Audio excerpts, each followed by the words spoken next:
13 avril 2020. Des rafales d'armes à feu s'abattent sur une maison d'un village saoudien. C'est celle d'Abdulrahim Al-Huwaiti, qui mourra dans cet assaut des forces de sécurité. Il s'était opposé au rêve du maître du royaume, Mohammed Ben Salman, Neom, la ville du futur. Now, a revolution in civilization is taking place. Un chantier pharaonique en plein désert, dépeint dans des publicités spectaculaires. Energy and water supplies are 100% renewable.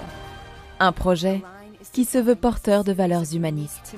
Neom, accelerator of human progress.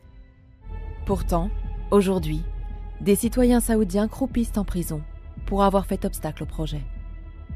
Ils seraient des dizaines. Certains ont même été condamnés à mort. Leur crime ? Avoir refusé d'être chassés de leurs terres, choisis pour implanter Neom. Nous avons analysé des vidéos amateurs, des images satellites et des décisions judiciaires pour mettre en lumière ces violations des droits humains. Nous avons aussi identifié des entreprises européennes qui participent à Neom. Beaucoup se targuent de leur engagement pour les droits de l'homme. Tiennent-elles compte de ce qui se passe là-bas ? Ont-elles interpellé les autorités saoudiennes sur le sort de ces condamnés ?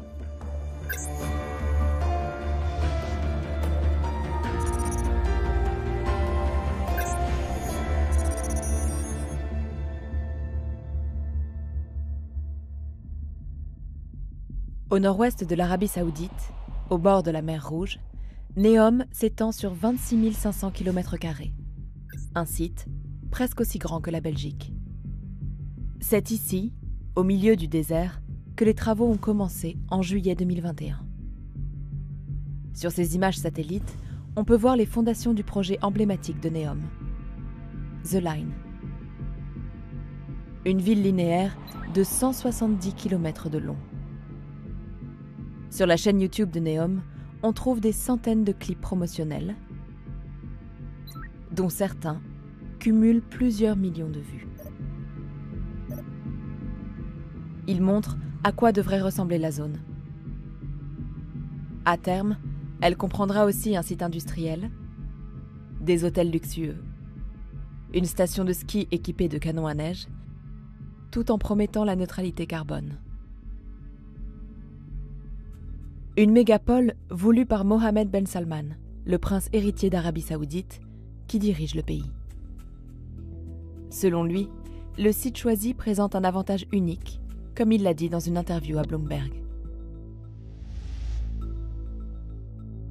À Neom, il n'y a personne, donc les réglementations seront basées sur les besoins des entreprises et des investisseurs. Imaginez être le gouverneur de New York sans avoir aucune demande de la population. Tout ce que vous pourriez créer pour les entreprises et le secteur privé. En réalité, le territoire sur lequel se bâtit Neom est loin d'être inhabité. Près de 20 000 bédouins de la tribu Howaitat vivent dans cette région depuis des siècles. Sur cette carte britannique datant de 1838, la présence de la tribu Howaitat est déjà recensée. Depuis le lancement de Neom en 2017, des centaines de maisons ont été rasées. On peut le constater sur ces images satellites, prises cette année-là. Puis en 2024. C'est en 2020 que les habitants d'Al-Khuraiba ont vu apparaître des panneaux qui annoncent l'expropriation de leur propriété. On leur promet des compensations. Mais certains résidents, qui vivent ici depuis des générations, ne sont pas d'accord. Dans cette vidéo publiée sur YouTube, on les voit interpeller les autorités locales.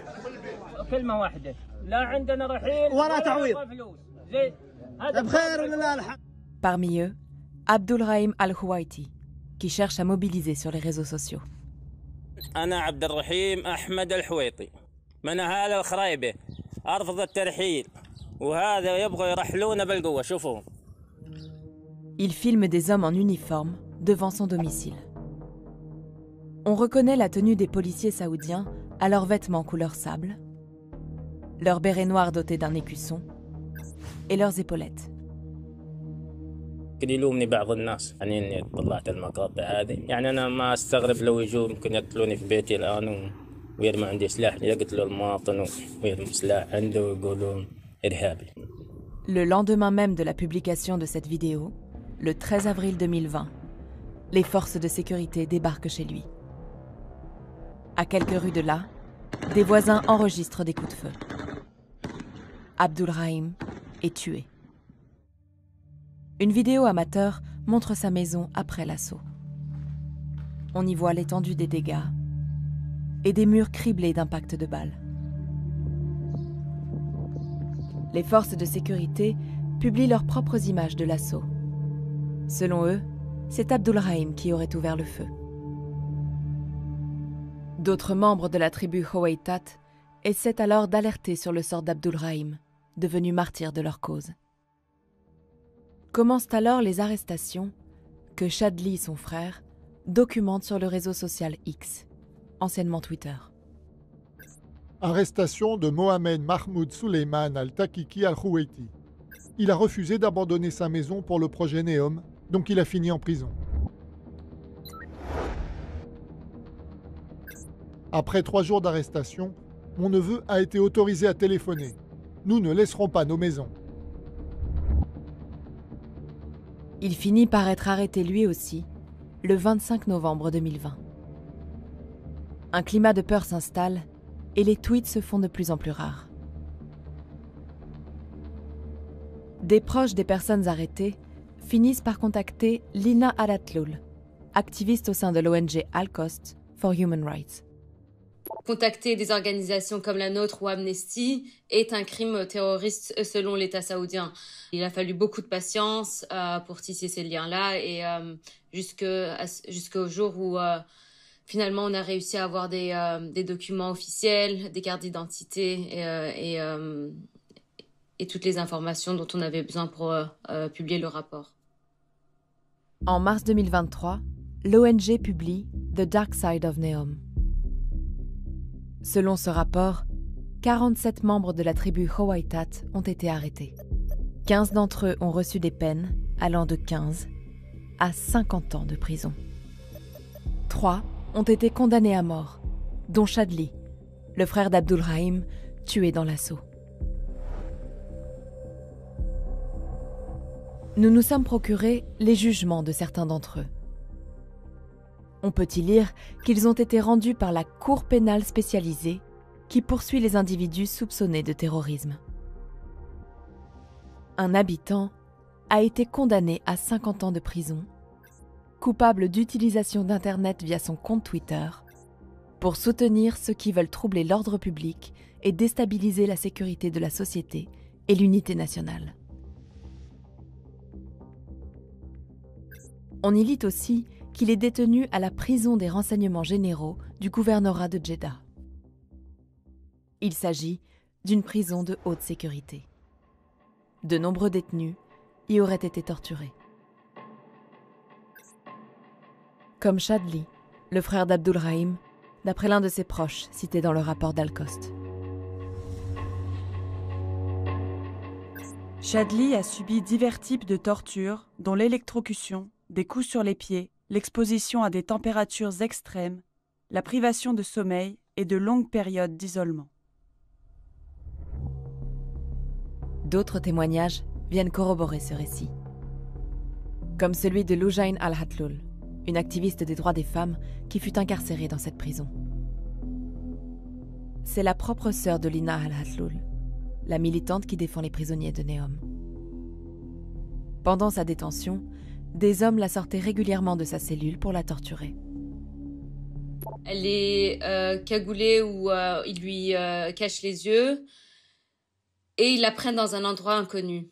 Ils commencent un après l'autre à la torturer, y compris avec de l'électrocution. Elle est fouettée, il la tape, il la harcèle sexuellement. Pendant tous ces mois-là, elle a tellement été fouettée que ses cuisses étaient vraiment noircies de bleu. Torture, condamnation à mort, peine de prison qui se compte en dizaines d'années, tout cela pour s'être opposé à des expropriations. Le 3 mai 2023, le Haut Commissariat aux droits de l'homme des Nations Unies s'en inquiète publiquement. Arabie Saoudite, les experts de l'ONU s'alarment des exécutions imminentes liées au projet NEOM. Ils interpellent l'Arabie Saoudite sur les 6 sentences les plus lourdes. Les 3 peines de mort et les 3 plus longues peines de prison. Si ces allégations sont correctes, elles constituent des violations flagrantes du droit à la vie, la liberté et à la sécurité, et de la liberté d'expression. Dans sa réponse, l'Arabie Saoudite confirme toutes les condamnations citées par les experts de l'ONU. Elle nie toute torture, mais maintient qu'ils sont bien coupables de terrorisme. Ils seraient même des soutiens de Daesh et d'Al-Qaïda. Le groupe d'experts de l'ONU a aussi interpellé d'autres acteurs impliqués dans NEOM, les entreprises étrangères qui participent au projet. Elles sont attirées par son budget colossal, estimé par l'Arabie Saoudite à 500 milliards de dollars. Sur cette photo, publiée sur Instagram et géolocalisée à NEOM, on reconnaît un logo sur le gilet de l'ouvrier. Il s'agit de celui de FCC, une société espagnole de BTP. Dans une vidéo, on reconnaît le logo de l'entreprise britannique Keller sur un engin de chantier. Des taxis volants de la firme allemande Volocopter, commandés par NEOM, ont déjà été testés sur place, tout comme les navettes autonomes du français Navia. Et les plus grandes sociétés européennes sont engagées dans le projet NEOM. L'entreprise allemande de construction Bauer, le géant français de l'eau Veolia, ou le groupe de BTP italien Trevi. Se sont-elles inquiétées auprès des dirigeants de NEOM du sort des habitants condamnés pour faire place à ce chantier? Nous leur avons écrit. Sur 10 sociétés contactées, 5 n'ont pas répondu à nos questions. Les autres ne mentionnent jamais les condamnés de NEOM dans leur courrier. Mais toutes proclament leur attachement aux droits de l'homme.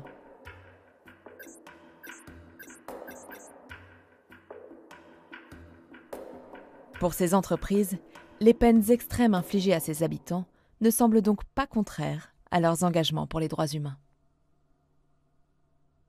Les sociétés étrangères continuent d'affluer en Arabie Saoudite dans l'espoir d'obtenir des contrats. Comme ce voyage d'architectes français à Riyad du 30 octobre au 2 novembre 2023. Il était organisé par l'ambassade de France en Arabie Saoudite, l'AFEX, l'association des architectes français à l'export, et Business France, l'agence publique de promotion des entreprises françaises à l'étranger. Une session était spécifiquement dédiée à NEOM. Nous avons appelé ces architectes. Ils savent que nous sommes journalistes, mais pas qu'ils sont enregistrés. Leurs voix ont été modifiées.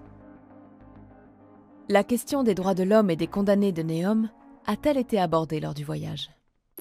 Non, non, on n'en a pas parlé. Ça n'a absolument pas été OK. Attendez, c'est pas notre rôle, nous, humblement, on n'est pas ambassadeur, on n'est pas politicien, on est architecte. Les organisateurs les auraient même dissuadés d'évoquer les sujets sensibles. Ce voyage est organisé par l'AFEX, par Business France, et donc l'ambassade de France en Arabie Saoudite. C'est vrai qu'on nous a demandé même de façon pas explicite mais implicite, en disant vous êtes là pour comprendre les projets, etc. Je souhaiterais que ça ne se transforme pas en lieu de débat, en fait pas des questions du tout qui ont émergé. Un mot d'ordre a-t-il été passé? Nous avons contacté les organisateurs. Pour toute réponse, la secrétaire générale de l'AFEX nous a envoyé ce mail. L'AFEX et moi-même n'avons pas de commentaires à apporter à vos emails. Business France et l'ambassade de France en Arabie Saoudite ne nous ont pas répondu. J'ai l'impression que Neom résume l'Arabie Saoudite aujourd'hui avec un discours officiel destiné à l'étranger, mais en même temps, on recule des décennies en arrière en condamnant à mort les gens qui y habitent juste pour avoir exprimé leur mécontentement. À Neom, les destructions de villages continuent. Quant aux condamnés à mort, leurs sentences ont été confirmées en appel le 23 janvier 2023. À ce jour, leur sort reste inconnu.